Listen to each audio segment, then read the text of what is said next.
record. Boom, we're back. We have hit record. I've got to go find I grabbed the other episode that I had in my little list of stuff.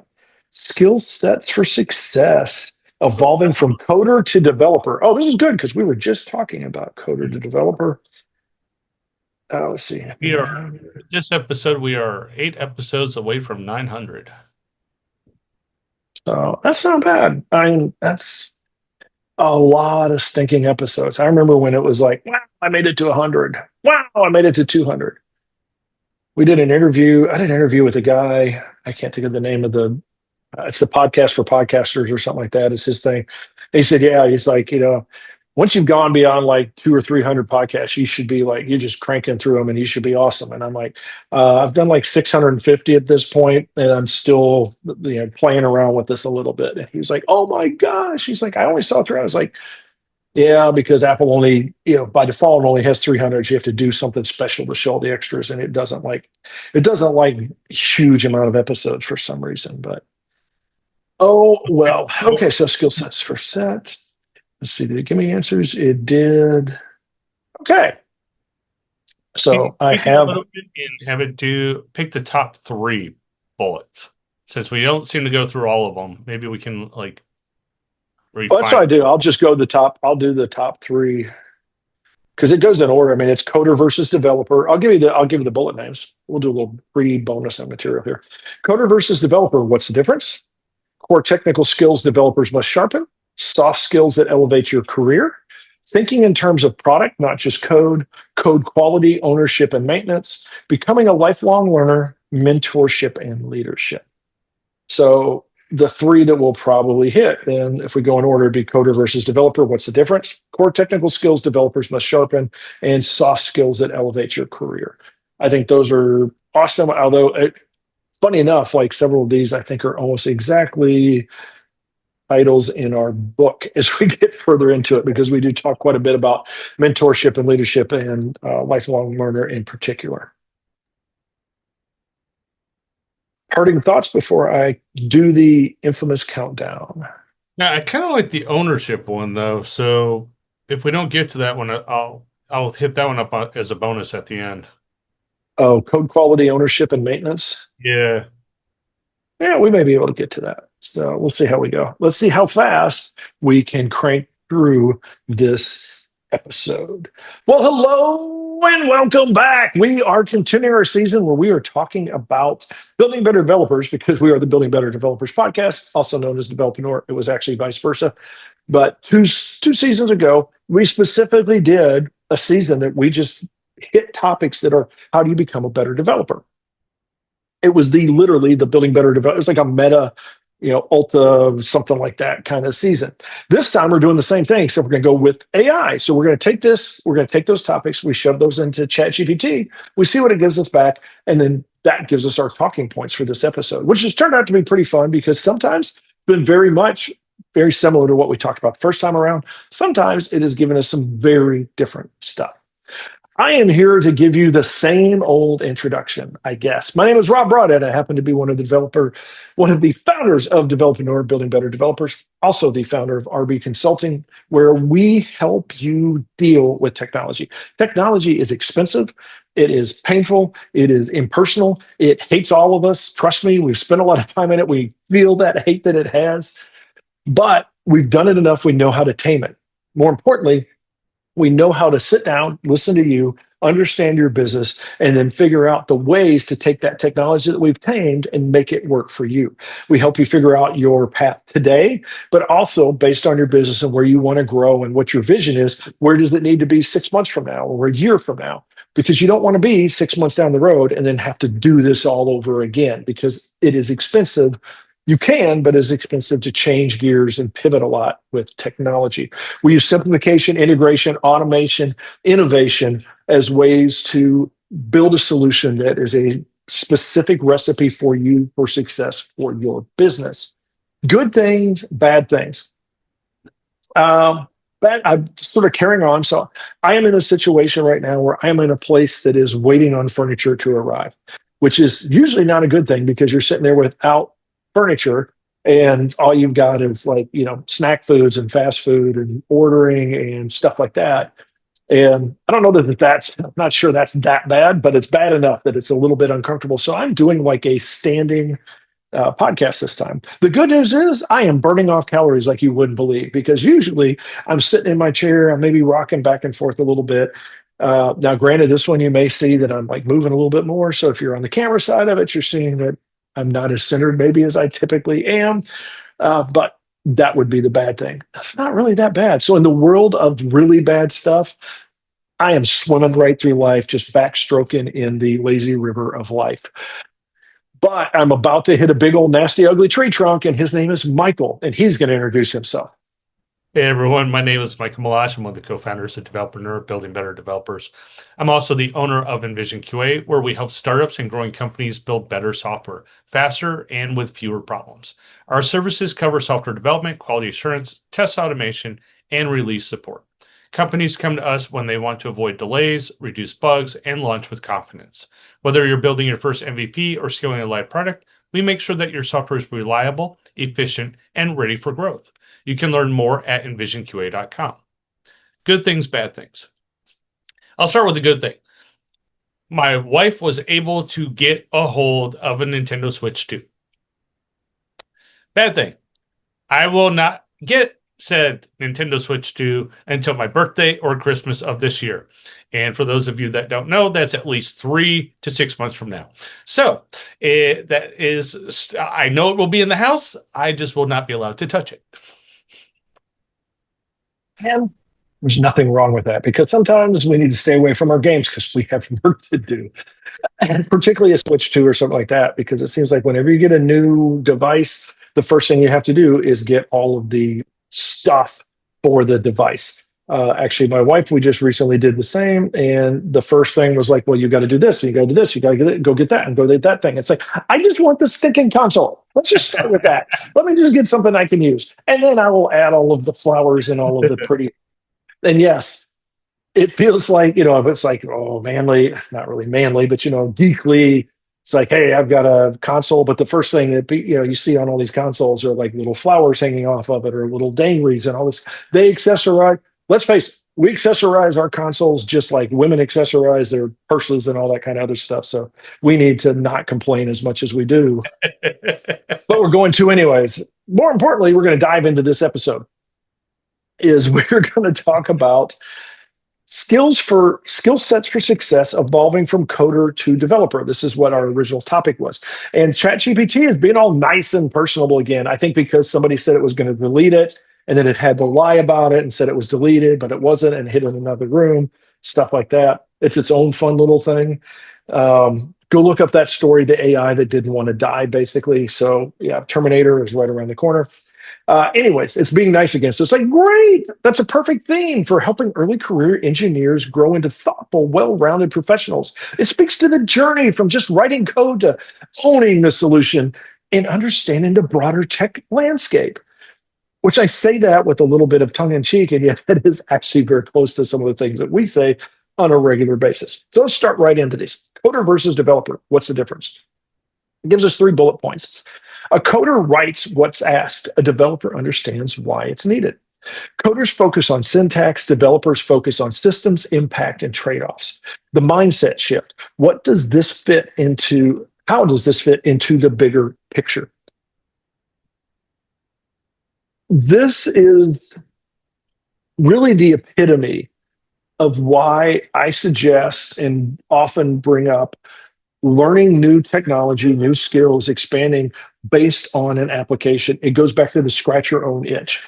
So when I started out a couple of years ago, because I'm not that old, when I started out, I would take a language or environment, back then it was really a language, and say, I want to learn this language. And I would look at what it did and what did people do with it. And I would go find an application in that genre, that context, and go build a solution using that tool. So for example, like Python's used for scraping all the time, web crawling and scraping. So maybe you want to figure out, maybe you want to build your own, let's just say you want to build your own like channel guide, basically, that you want to just go out and scrape all of the channels that are in the local area and figure out what the shows are, so you can have something that feeds in that's a nice little RSS thing that says, here's my TV guide, not branded or whatever. I don't know if that even exists still. Or you can go look at another thing I see a lot of times is like your favorite sports team scores. Maybe you want to see, like, maybe you're a college fan, so you want to see all of the scores in the Big Ten for basketball and this week, and you just build crawlers and scrapers because you can go find stuff and do that. That kind of scratch your own itch and then using technology to build it gives you the why. It's not just I'm writing code, I'm writing it for a reason. Now, I will be the first to admit that there is we'll call it the danger that you're writing the code to solve the problem instead of writing it the right way. I would say that's okay. If you're solving the problem, yes, it may not be the cleanest, it may not pass certain tests and stuff like that, but it gets the job done. Now, the thing that you do to be better, to be a better developer, is you solve it once, and then you come back and then you say, okay, I have this solved. I have something, and you can use, we'll call it testing. You can use a unit test or regression test to verify that when you make changes, your solution is still valid, that you're still solving the problem. But now what you can do is you can go in there and you can clean it up. You can refactor stuff, you can simplify stuff, you can add in other libraries or reduce libraries. There's a lot of things that you can do with it that is really going to help you up your game. So you can start with something very simple, and then moving forward, do all these refinements, use tools, use static code analysis, use all of these other things to build on your skills. And I think I've pretty much sucked all the oxygen out of the room. So now it's Michael's challenge to say, where do you want to go with this? So to build on that, one of the things I've noticed is coders will write the code.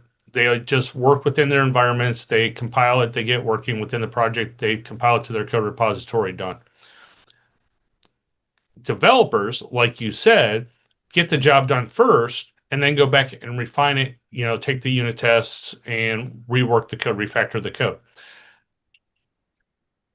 You pick on me a lot for this, but this is where that kitchen sink app, developers tend to create code solutions, and they'll create code libraries that they will put stuff into that solve certain problems, and they refine those problems to the point that, hey, I now have a solution that I can plug in at any position or any application that I need that requires this feature.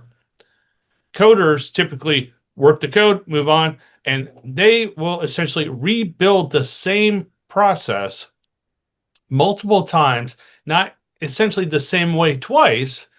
And they could break or do things wrong the second time or third time. Whereas a developer will write it once, commit it, and say, hey, I have a solution. Let me put this somewhere where I can reuse it. And let me refine this as I reuse this. So over time, you build those code libraries, you build those utility files that are useful anywhere, and you can solve a problem for just about any situation you come across. Coders, unfortunately, don't do that. They just look to get the job done and move on, unfortunately. But again, developers are there to look into the why. They want to know what it is. They want to understand it. They'll solve the problem, and they will make sure that if they ever encounter this problem again, they know how to solve it. They won't lose that. Unless it's something very trivial, like, oh, I got to fix a date issue or date formatting. Now, if this is like a more complex issue, you're going to put it into that kitchen sink app. You're going to put it into a separate repository. You're going to put it into Notepad, but you're going to keep this around and think on it. You're going to retool it till you think it's right, because I don't know about you, and Rob, you may, disagree with me, but we tend to be a little OCD with our code. We tend to want to make sure that the code is perfect at some point if we're going to keep it around. If this is a solution we think is going to be solid, yes, we may solve the problem now, get it done, but we're going to put it somewhere else where we're going to come back to this, and we're going to make this a solid solution that we can use at any time.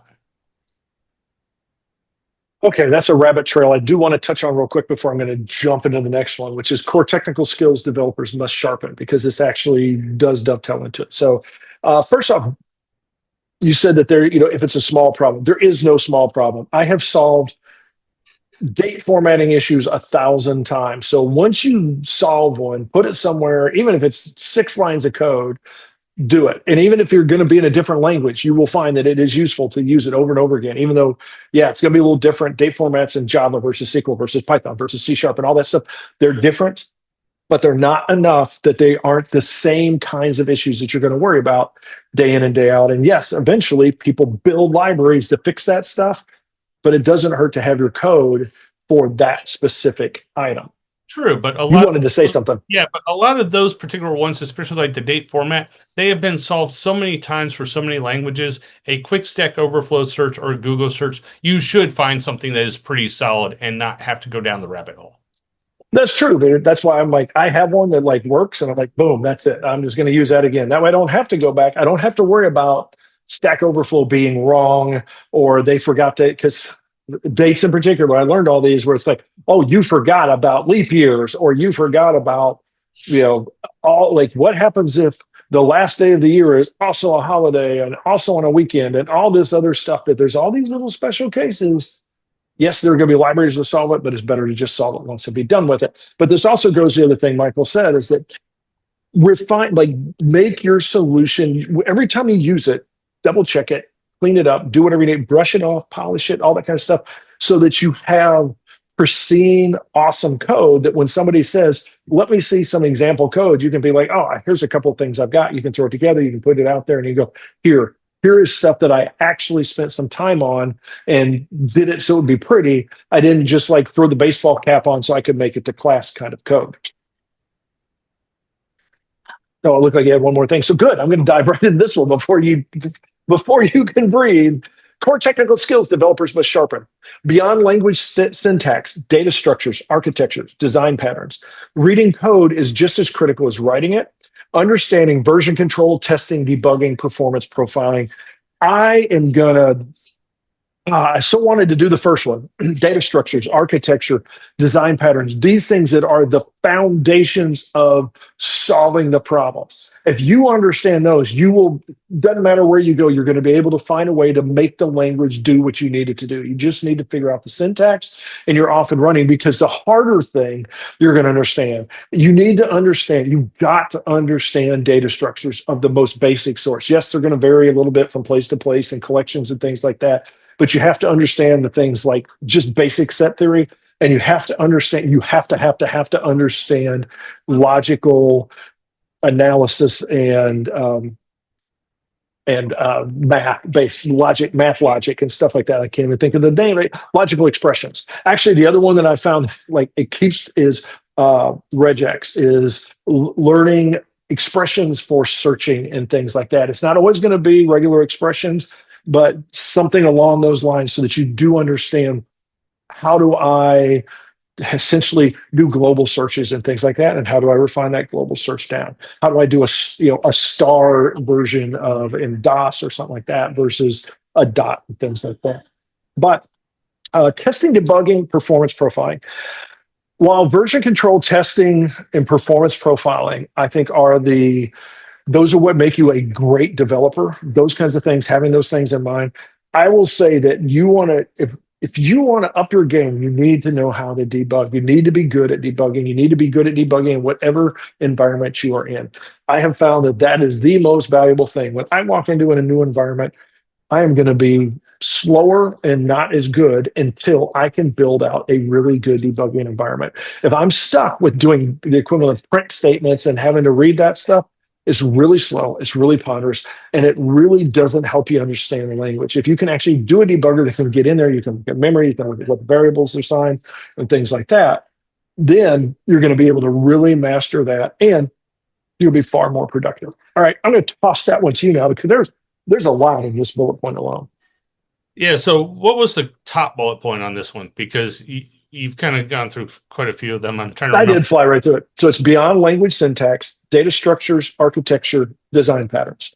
All right. So with this one, in our last episode, we talked about user stories. This is kind of getting, to me, back into understanding what you're building and really, as you're understanding your tools, and like Rob said, you're compiling debuggers, pick a tool that you understand, but be versatile. Don't just say, oh, I can only work in like VS Code. Not every company works with VS Code, and VS Code, well, is very, Swiss Army knife, may not work within the environment that you're in. Because of policies and procedures, you could be locked into where, oh, you're stuck using IntelliJ, or, oh, you're stuck using Notepad. Um, you just really need to understand the environment you're working in and get into those situations where you understand what they're building. What are the user stories? What are you trying to build from the developer's perspective? From the coder, you're going to be like, oh, okay, what are the tools I need? Hey, jump in there, just try to do it. And they're probably going to be blocked more often than not. Developers tried to solve the problem, and I'll give you a situation that I have struggled with at work. So Rob mentioned if you get into where you have to use loggers to determine where you're at within debugging. I had a situation where we have two environments where the application is run. We have one that is a little more open, a little more exposed, and we have more access to all the integrated pieces within the application, especially within AWS. We can actually deploy, hit, and test the AWS servers. Inside our other infrastructure, inside the other DMZ, we do not have that capability. I have to write code for this other environment that I literally cannot test at all. I cannot hit the servers that I need to test for the deployment. So what you have to do, and this is one of the things I think is key for developers versus coders, is developers will think through that problem. Okay, how can I solve this problem? All right, if I can't test this, how can I at least make sure that the code I'm writing works as intended before I try to test it against a system that I have no idea how to hit? Basically, I have to deploy the software before I can even see if it works or not. The trick there for a developer is they're going to stand up some type of simulated instance to simulate what they're trying to work with, or they have access. So you write the code to where you can actually test it, but when you have to deploy it to the environment where you actually need it to work, you don't have that access. So if you get the core piece working inside your own environment, you at least do a proof of concept. Then you push it up. Then you spend a little less time with those line debuggers, because the only way you can test the code in this situation is deploy it. Oh, it didn't deploy. Go look at the logs and see where it failed. Sometimes you run into that, and it is a huge struggle because there are situations with banks and healthcare where you can't do that, where you can't deploy to the upper environments. You just have to hope the software works. Well, you can't hope. You have to be able to debug that. And the only way to debug that is with with print lines. But you can still make sure your code works before you get to that point.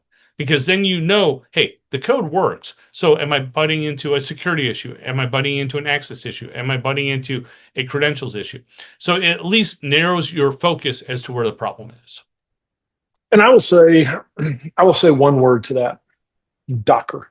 Actually, containers. Yes, those are.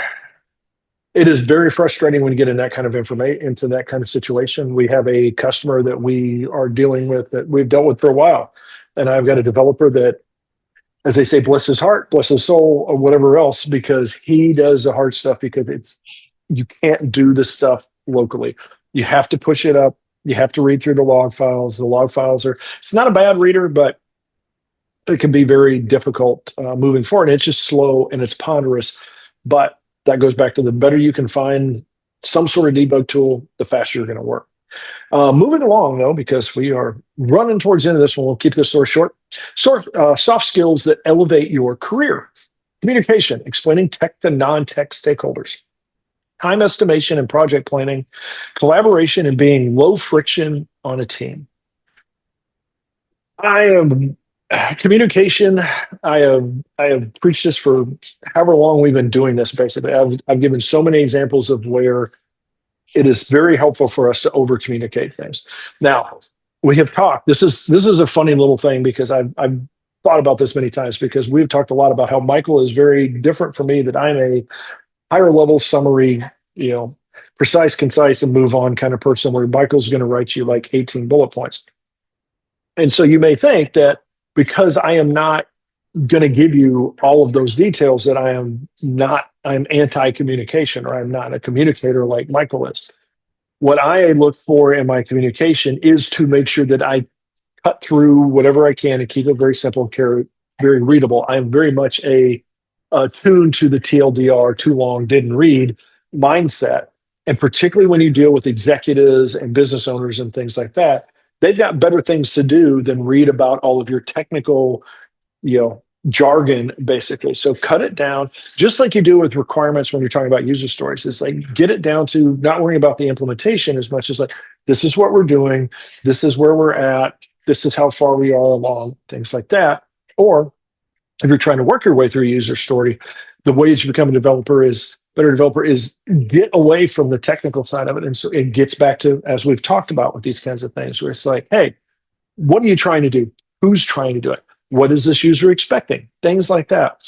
The things that are not technical stuff, but are instead communicating the same idea. And it was very much, I think it's very, very valuable that's why people love technical MBAs, is to be able to understand the technical side, but then to also talk all of the business stuff that is out there.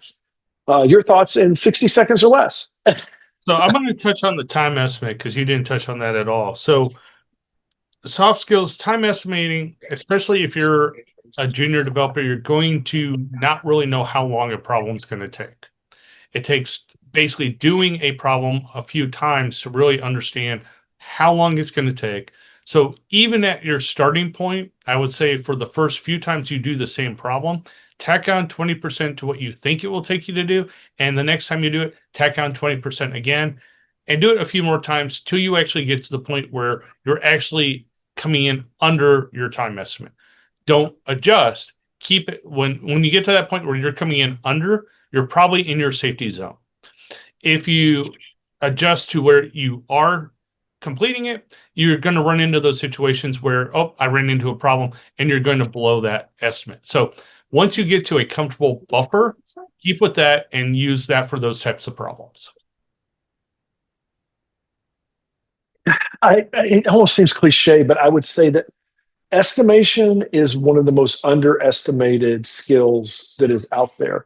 Michael and I have actually talked about this with developers that we've worked at. We said we've worked together and worked on different projects for decades and have an understanding about, and also worked with other team members that we all have an understanding of sort of who estimates what and how, and what, do they typically go high? Do they go low? Why do they go high? Why do they go low? Things like that.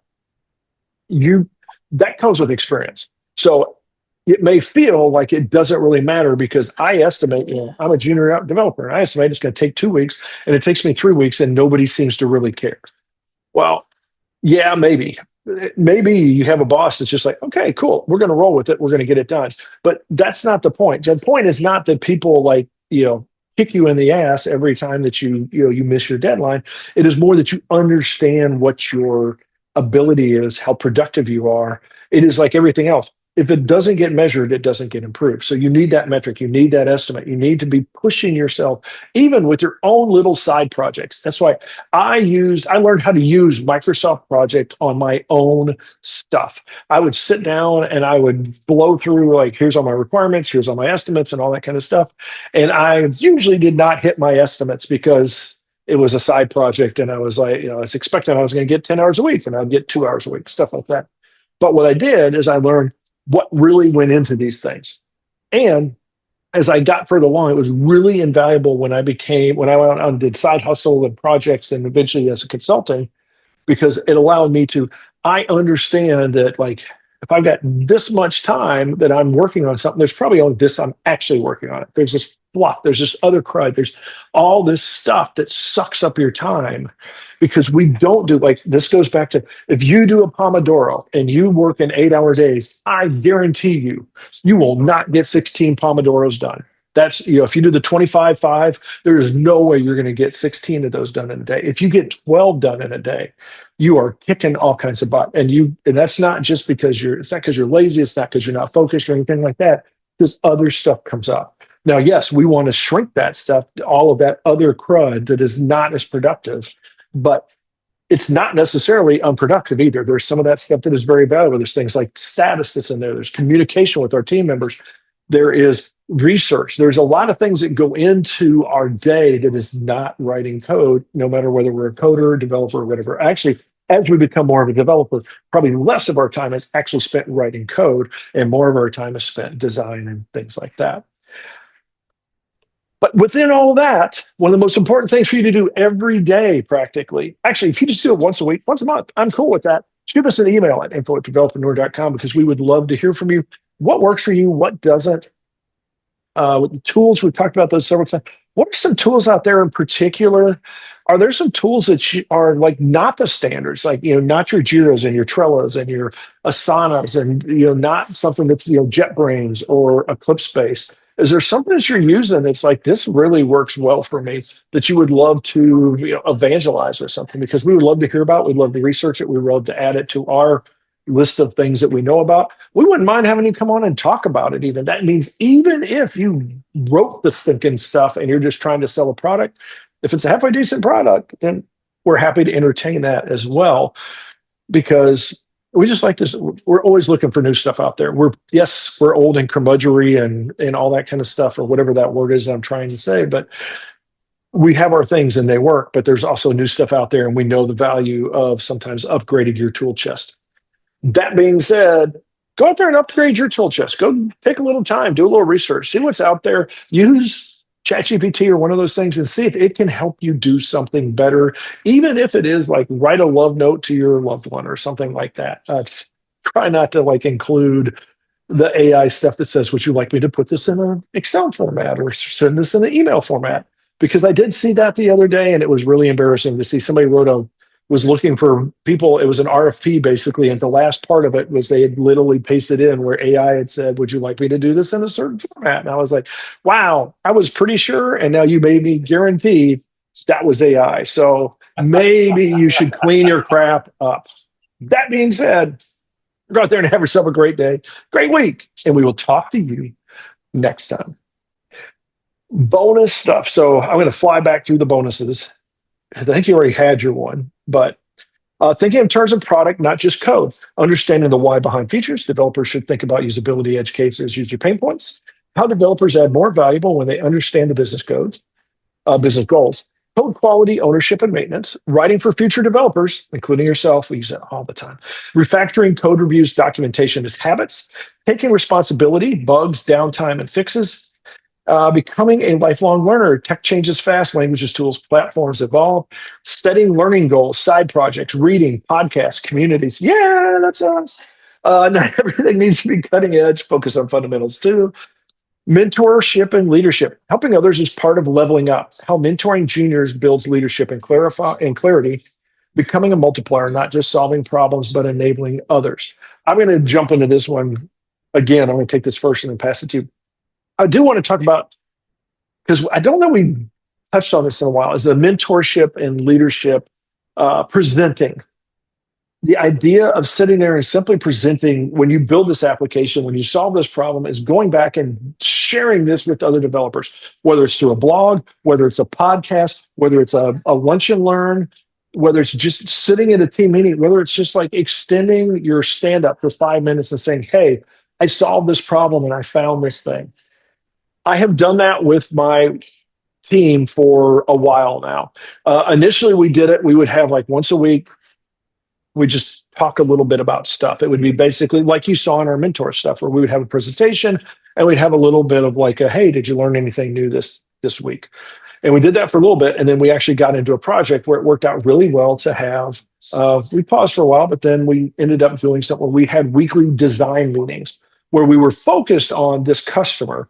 But a lot of times we would talk about things like, what did we get done? Hey, I solved this way. Does this work? And it really, really helps. It helps the senior developers because they have to actually think and walk through stuff and communicate 2 or 3 different ways the solution. And it's going to get questioned. They're going to have to think on your feet. So you're going to get better. You're going to learn how, it's like I've said way back, we had the interview. if you learn improv, there is so many things that you can do in life, and it's the same thing with that. If you understand this deeply, then you can improvise whatever the question is. You know it solidly enough that you're going to give them the answer. They're going to be able to take it in a weird direction and be like, oh no, I'm able to apply that over there. That makes you a better developer. As a junior, just walking back through it makes you a better developer. I have watched so often junior developers really grow because they've done a little bit of a presentation, they've done a little bit of a walkthrough with somebody. Code reviews are great for this. I'm going to stop there because I could do a whole season just on that. But what are your thoughts? Where did you want to go? So I'll touch on ownership. So ownership, when we are developers, we tend to take what we do personally. We take ownership of what we're doing. We want to make sure that what we're solving not just solves the problem, but it is a solid solution. We want to make sure that we are delivering quality products, quality solutions to our customers. And we take ownership of it. So if it breaks, we jump in and we make sure that it gets fixed. Unfortunately, from the coder perspective, if the code breaks, it's someone else's problem. I worked through the code change. I pushed it up. It went through testing. Not my problem. It worked when I pushed it out. Developers won't take that perspective. Developers take it more personally. It's like, oh, it didn't work. Okay, let me jump in. Let me figure out the solution. Let me figure out how to fix this. Developers tend to be more problem solvers. Coders tend to be, here, I did my work, move on. I think that is something that is a distinguishing factor you're going to find. The good and the bad is, if you're a developer, you're going to take ownership. You own that stuff. You're going to invest more into your solution. That is the good and the bad. It is great for your customers because then they're like, hey, there's somebody I can trust. This person cares. They're going to, get me where I need to be, and they're going to put the extra work in. The downside is that sometimes means that you're going to work all night, that you're going to work through a weekend, that you're going to be exhausted. There's going to be things like burnout and things like that.